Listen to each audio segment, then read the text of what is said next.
বললে কি আছে, যে অবস্থা হচ্ছে পশ্চিমবাংলার যে মানুষের চিন্তাধারা, সেটা এখন রাজনীতি মানুষের উন্নয়ন, শিক্ষা, স্বাস্থ্য, পরিষেবা নিয়ে নয়।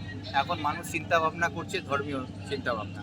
হিন্দু মুসলমানের একটা পোলারাইজেশন দেখা দিচ্ছে। যেখানে হিন্দু মেজরিটি বিধানসভা আছে সেখানে বিজেপি লিড করছে, যেখানে মুসলিম অধ্যুষিত এলাকা আছে সেখানে তৃণমূল লিড করছে।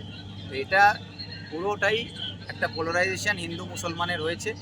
সেখানে সেকুলার ফোর্স হিসাবে আমরা যারা কংগ্রেস বা অন্যান্য দলগুলো, সেকুলার পার্টিগুলো আছি, তারা এই কমিউনাল ফোর্সের কাছে আজকে কোথাও না কোথাও আমরা দুর্বল হয়ে যাচ্ছি।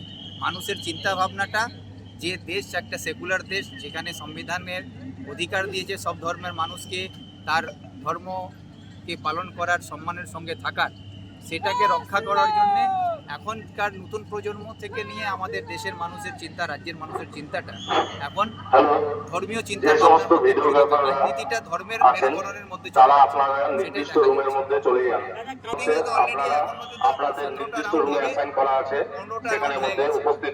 ফলাফল কি হবে সেটা পরিষ্কার হয়ে গেছে।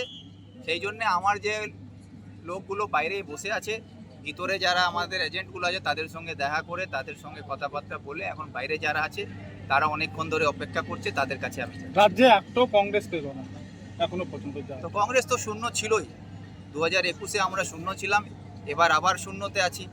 আমাদের তো কোনো ক্ষতি হয়নি, আমরা যেখানে ছিলাম সেখানেই আছি।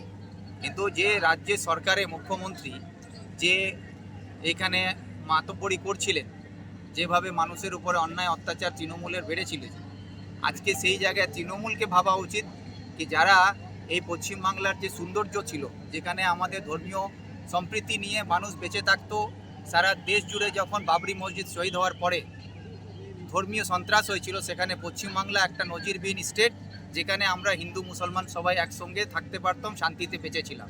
সেই পরিবেশটাকে নষ্ট করার সুযোগ করে দিয়েছেন মাননীয় মুখ্যমন্ত্রী।